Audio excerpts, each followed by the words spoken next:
नमस्कार दोस्तों। आज मैं लाई हूँ हिंदी साहित्य के सुप्रसिद्ध लेखक मुंशी प्रेमचंद जी द्वारा लिखी कहानी अनाथ लड़की। तो आइए सुनते हैं कहानी अनाथ लड़की। सेठ पुरुषोत्तम दास पूना की सरस्वती पाठशाला का मुआयना करने के बाद बाहर निकले तो एक लड़की ने दौड़कर उनका दामन पकड़ लिया। सेठ जी रुक गए और मोहब्बत से उसकी तरफ देखकर पूछा, तुम्हारा क्या नाम है? लड़की ने जवाब दिया, रोहिणी। सेठ जी ने उसे गोद में उठा लिया और बोले, तुम्हें कुछ इनाम मिला? लड़की ने उनकी तरफ बच्चों जैसी गंभीरता से देखकर कहा, तुम चले जाते हो, मुझे रोना आता है, मुझे भी साथ लेते चलो। सेठ जी ने हंसकर कहा, मुझे थोड़ी दूर जाना है, तुम कैसे चलोगी? रोहिणी ने प्यार से उनकी गर्दन में हाथ डाल दिए और बोली, जहाँ तुम जाओगे वहीं मैं भी चलूँगी, मैं तुम्हारी बेटी होऊंगी। मदरसे के अफसर ने आगे बढ़कर कहा, इसका बाप साल भर हुआ नहीं रहा, माँ कपड़े सीती है, बड़ी मुश्किल से गुजर होती है। सेठ जी के स्वभाव में करुणा बहुत थी। यह सुनकर उनकी आंखें भर आईं। इस भोली प्रार्थना में वह दर्द था जो पत्थर से दिल को पिघला सकता है। बेकसी और यतीमी को इससे ज़्यादा दर्दनाक ढंग से जाहिर करना नामुमकिन था। उन्होंने सोचा, इस नन्हे से दिल में न जाने क्या क्या अरमान होंगे, और लड़कियां अपने खिलौने दिखाकर कहती होंगी, यह मेरे बाप ने दिया है। वह अपने बाप के साथ मदरसे आती होंगी, उसके साथ मेलों में जाती होंगी और उनकी दिलचस्पियों का जिक्र करती होंगी। यह बातें सुन सुनकर इस भोली लड़की को भी ख्वाहिश होती होगी कि मेरे बाप होता। माँ की मोहब्बत में गहराई और आत्मिकता होती है जिसे बच्चे समझ नहीं सकते। बाप की मोहब्बत में खुशी और चाव होता है जिसे बच्चे खूब समझते हैं। सेठ जी ने रोहिणी को प्यार से गले लगा लिया और बोले, अच्छा, मैं तुम्हें अपनी बेटी बनाऊंगा, लेकिन खूब जी लगा कर पढ़ना। अब छुट्टी का वक्त आ गया है, मेरे साथ आओ, तुम्हारे घर पहुंचा दूं। यह कहकर उन्होंने रोहिणी को अपनी मोटर कार में बिठा लिया। रोहिणी ने बड़े इत्मीनान और बड़े गर्व से अपनी सहेलियों की तरफ देखा। उसकी बड़ी बड़ी आंखें खुशी से चमक रही थीं और चेहरा चांदनी रात की तरह खिला हुआ था। सेठ जी ने रोहिणी को बाजार की खूब सैर कराई और कुछ उसकी पसंद से, कुछ अपनी पसंद से बहुत सी चीज़ें खरीदी। यहाँ तक कि रोहिणी बातें करते करते कुछ थक सी गई और खामोश हो गई। उसने इतनी चीज़ें देखी और इतनी बातें सुनी कि उसका जी भर गया। शाम होते होते रोहिणी के घर पहुँचे और मोटर कार से उतरकर रोहिणी को अब कुछ आराम मिला। दरवाज़ा बंद था। उसकी माँ किसी ग्राहक के घर कपड़े देने गई थी। रोहिणी ने अपने तोहफ़ों को उलटना पलटना शुरू किया। खूबसूरत रबड़ के खिलौने, चीनी की गुड़ियाँ जरा दबाने से चूँ चूँ करने लगती और रोहिणी यह प्यारा संगीत सुनकर फूली न समाती थी। रेशमी कपड़े और रंग बिरंगी साड़ियों के कई बंडल थे, लेकिन मखमली बूटे की गुलकारियों ने उसे खूब लुभाया था।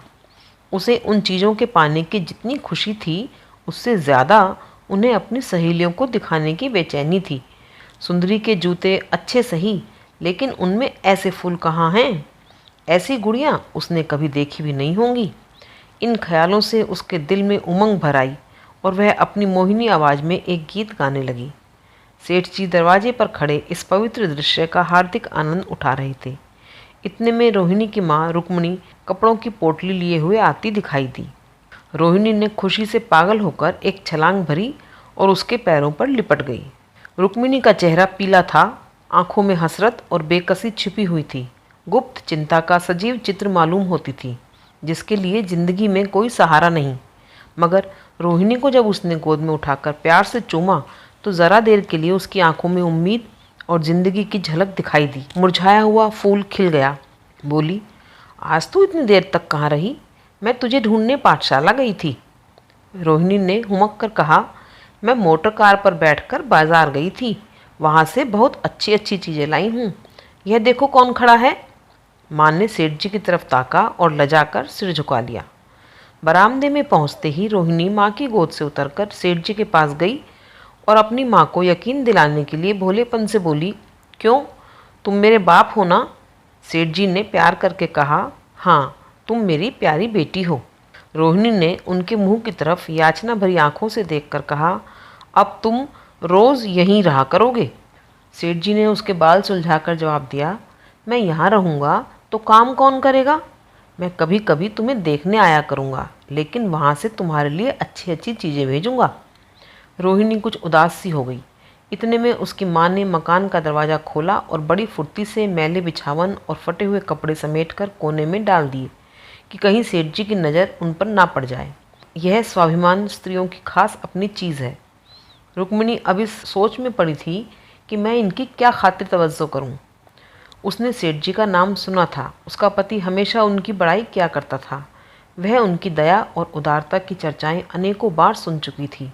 वह उन्हें अपने मन का देवता समझा करती थी। उसे क्या उम्मीद थी कि कभी उसका घर भी उनके कदमों से रोशन होगा, लेकिन आज जब वह शुभ दिन संयोग से आया तो वह इस काबिल भी नहीं कि उन्हें बैठने के लिए एक मोढ़ा ले सके। घर में पान और इलायची भी नहीं। वह अपने आंसुओं को किसी तरह न रोक सकी। आखिर जब अंधेरा हो गया और पास के ठाकुर द्वारों से घंटों और नगाड़ों की आवाज़ें आने लगीं, तो उन्होंने जरा ऊंची आवाज़ में कहा, बाई जी, अब मैं जाता हूँ। मुझे अभी यहाँ बहुत काम करना है। मेरी रोहिणी को कोई तकलीफ़ ना हो। मुझे जब मौका मिलेगा इसे देखने आऊँगा। उसके पालने पोसने का काम मेरा है और मैं बहुत खुशी से पूरा करूँगा। उसके लिए अब तुम कोई फिक्र मत करो। मैंने उसका वजीफ़ा बांध दिया है और यह उसकी पहली किस्त है। यह कहकर उन्होंने अपना खूबसूरत बटुआ निकाला और रुक्मिणी के सामने रख दिया। गरीब औरत की आंखों से आंसू जारी थे। उसका जी बरबस चाहता था कि उनके पैरों को पकड़कर खूब रोए। आज बहुत दिनों के बाद एक सच्चे हमदर्द की आवाज़ उसे कान में आई थी। जब सेठ जी चले तो उसने दोनों हाथों से प्रणाम किया। उसके हृदय की गहराइयों से प्रार्थना निकली, आपने एक बेबस पर दया की है। ईश्वर आपको इसका बदला दे। दूसरे दिन रोहिणी पाठशाला गई तो उसकी बाँकी सजधज आंखों में खूबी जाती थी। उस्तादनियों ने उसे बारी बारी प्यार किया और उसकी सहेलियां उसकी एक एक चीज़ को आश्चर्य से देखती और ललचाती थीं। अच्छे कपड़ों से कुछ स्वाभिमान का अनुभव होता है। आज रोहिणी वह गरीब लड़की न रही जो दूसरों की तरफ विवश नेत्रों से देखा करती थी।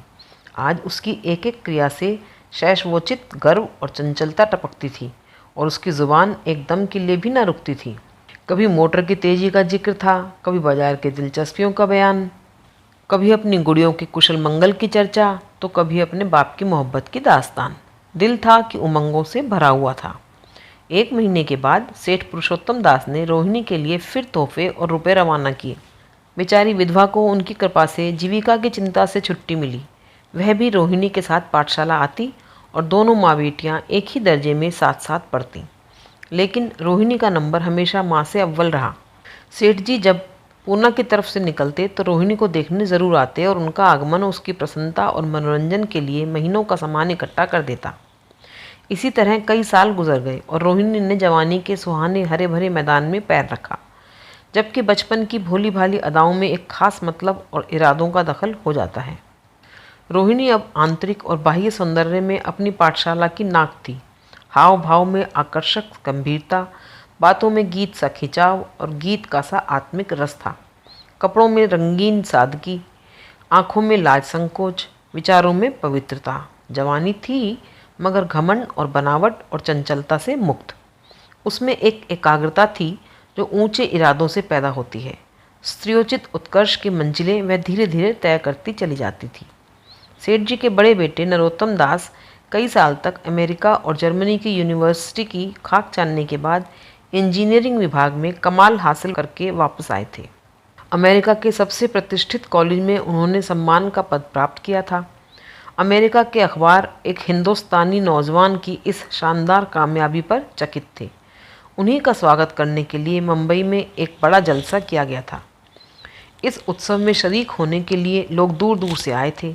सरस्वती पाठशाला को भी निमंत्रण मिला और रोहिणी को सेठानी जी ने विशेष रूप से आमंत्रित किया। पाठशाला में हफ्तों तैयारियां हुईं। रोहिणी को एक दम के लिए चैन न था। यह पहला मौका था कि उसने अपने लिए बहुत अच्छे अच्छे कपड़े बनवाए। रंगों के चुनाव में वह मिठास थी, काट छाट में वह फबन जिससे उसकी सुंदरता चमक उठी।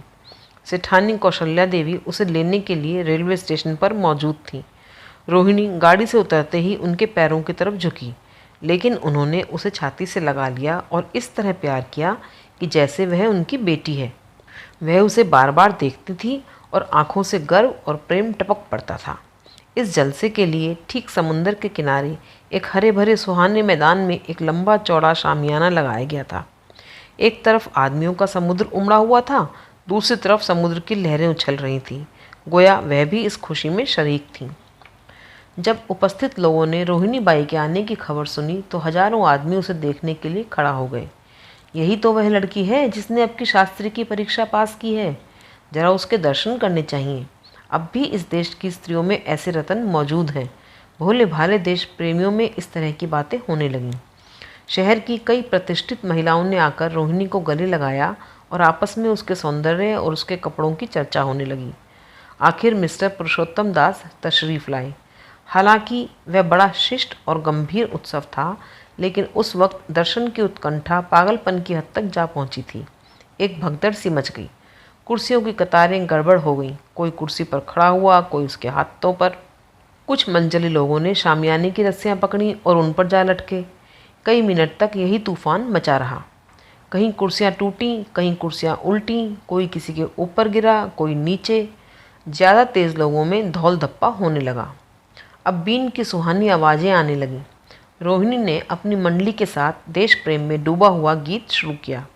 सारे उपस्थित लोग बिल्कुल शांत थे और उस समय वह सुरीला राग, उसकी कोमलता और स्वच्छता, उसकी प्रभावशाली मधुरता, उसकी उत्साह भरी वाणी, दिलों पर वह नशा सा पैदा कर रही थी जिससे प्रेम की लहरें उठती हैं, जो दिल की बुराइयों को मिटाता है और जिससे ज़िंदगी की हमेशा याद रखने वाली यादगारें पैदा हो जाती हैं। गीत बंद होने पर तारीफ़ की एक आवाज़ न आई। वही ताने कानों में अब तक गूंज रही थीं। गाने के बाद विभिन्न संस्थाओं की तरफ से अभिनंदन पेश हुए और तब नरोत्तम दास लोगों को धन्यवाद देने के लिए खड़े हुए, लेकिन उनके भाषण से लोगों को थोड़ी निराशा हुई। यूँ दोस्तों की मंडली में उनकी वक्तृता के आवेग और प्रवाह की कोई सीमा न थी, लेकिन सार्वजनिक सभा के सामने खड़े होते ही शब्द और विचार दोनों ही उनसे बेवफाई कर जाते थे। उन्होंने बड़ी मुश्किल से धन्यवाद के कुछ शब्द कहे और तब अपनी योग्यता की लज्जित स्वीकृति के साथ अपनी जगह पर आ बैठे। कितने ही लोग उनकी योग्यता पर ज्ञानियों की तरह सिर हिलाने लगे। अब जलसा खत्म होने का वक्त आया। वह रेशमी हार जो सरस्वती पाठशाला की ओर से भेजा गया था, मेज पर रखा हुआ था। उसे हीरो के गले में कौन डाले? प्रेसिडेंट ने महिलाओं की पंक्ति की ओर नज़र दौड़ाई। चुनने वाली आंख रोहिणी पर पड़ी और ठहर गई। उसकी छाती धड़कने लगी, लेकिन उत्सव के सभापति के आदेश का पालन आवश्यक था। वह सिर झुकाए हुए मेज के पास आई और कांपते हाथों से हार उठा लिया। एक क्षण के लिए दोनों की आंखें मिली। रोहिणी ने नरोत्तम दास के गले में हार डाल दिया। दूसरे दिन सरस्वती पाठशाला के मेहमान विदा हुए, लेकिन कौशल्या देवी ने रोहिणी को न जाने दिया। बोली, अभी तुम्हें देखने से जी नहीं भरा। तुम्हें यहाँ एक हफ्ता रहना होगा। आखिर मैं भी तो तुम्हारी माँ हूँ। एक माँ से इतना प्यार और दूसरी माँ से इतना अलगाव। रोहिणी कुछ जवाब न दे सकी। यह सारा हफ्ता कौशल्या देवी ने उसकी विदाई की तैयारियों में खर्च किया। 7वें दिन उसे विदा करने के लिए स्टेशन तक आईं।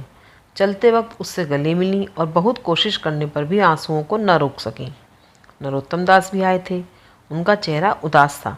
कौशल्या ने उनकी तरफ सहानुभूतिपूर्ण आंखों से देखकर कहा, मुझे यह तो ख्याल ही न रहा। रोहिणी क्या यहाँ से पुणे तक अकेली जाएगी? क्या हर्ज है, तुम ही चले जाओ, शाम की गाड़ी से लौट आना। नरोत्तम दास के चेहरे पर खुशी की लहर दौड़ गई, जो इन शब्दों में न छिप सकी। अच्छा, मैं ही चला जाऊँगा। वह इस फिक्र में थे कि देखें विदाई की बातचीत का मौका मिलता है या नहीं। अब वह खूब जी भरकर अपना दर्द दिल सुनाएंगे और मुमकिन हुआ तो उस लाज संकोच को जो उदासीनता के पर्दे में छिपी हुई है मिटा देंगे। रुक्मिणी को अब रोहिणी की शादी की फिक्र पैदा हुई। पड़ोस की औरतों में इसकी चर्चा होने लगी थी। लड़की इतनी सयानी हो गई है, अब क्या बुढ़ापे में ब्याह होगा? कई जगहों से बात आई। उनमें से कुछ बड़े प्रतिष्ठित घराने थे, लेकिन जब रुक्मिणी उन पैगामों को सेठ जी के पास भेजती तो वे यही जवाब देते कि मैं खुद फिक्र में हूँ। रुक्मिणी को उनकी यह टालमटोल बुरी मालूम होती थी। रोहिणी को मुंबई से लौटे महीना भर हो चुका था कि एक दिन वह पाठशाला से लौटी तो उसे अपनी अम्मा की चारपाई पर एक खत पड़ा हुआ मिला। रोहिणी पढ़ने लगी। लिखा था, बहन, जब से मैंने तुम्हारी लड़की को मुंबई में देखा है मैं उस पर रीझ गई हूँ। अब उसके बगैर मुझे चैन नहीं है। क्या मेरा ऐसा भाग्य होगा कि वह मेरी बहू बन सके? मैं गरीब हूँ, लेकिन मैंने सेठ जी को राज़ी कर लिया है। तुम भी मेरी यह विनती कबूल करो।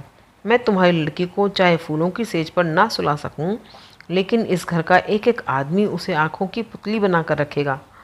अब रहा लड़का, माँ के मुंह से लड़के का बखान कुछ अच्छा नहीं मालूम होता, लेकिन यह कह सकती हूँ कि परमात्मा ने यह जोड़ी अपने हाथों बनाई है। सूरत में, स्वभाव में, विद्या में, हर दृष्टि से वह रोहिणी के सुयोग्य है। तुम जैसे चाहो अपना इत्मीनान कर सकती हो। जवाब जल्द देना और ज़्यादा क्या लिखूं। नीचे थोड़े से शब्दों में सेठ जी ने उस पैगाम की सिफारिश की थी। रोहिणी गालों पर हाथ रखकर सोचने लगी। नरोत्तम दास की तस्वीर उसकी आंखों के सामने आ खड़ी हुई। उनकी वह प्रेम की बातें, जिनका सिलसिला मुंबई से पूना तक नहीं टूटा था, कानों में गूंजने लगीं। उसने एक ठंडी सांस ली और उदास होकर चारपाई पर लेट गई। सरस्वती पाठशाला में एक बार फिर सजावट और सफाई के दृश्य दिखाई दे रहे हैं। आज रोहिणी की शादी का शुभ दिन है। शाम का वक्त, बसंत का सुहाना मौसम, पाठशाला के दरों दीवार मुस्कुरा रहे हैं और हरा भरा बगीचा फूला नहीं समाता। चंद्रमा अपनी बारात लेकर पूर्व की तरफ से निकला। उसी वक्त मंगलाचरण का सुहाना राग उस रुपहली चांदनी और हल्के हल्के हवा के झोंकों में लहरें मारने लगा। दूल्हा आया। उसे देखते ही लोग हैरत में आ गए। यह नरोत्तम दास थे। दूल्हा मंडप के नीचे गया। रोहिणी की माँ अपने को रोक न सकी। वह उसी वक्त जाकर सेठ जी के पैरों पर गिर पड़ी। रोहिणी की आंखों से प्रेम और आनंद के आंसू बहने लगे। मंडप के नीचे हवन कुंड बना हुआ था। हवन शुरू हुआ। खुशबू की लपटें हवा में उठीं और सारा मैदान महक गया। लोगों के दिलो दिमाग में ताजगी की उमंग पैदा हुई। फिर संस्कार की बारी आई।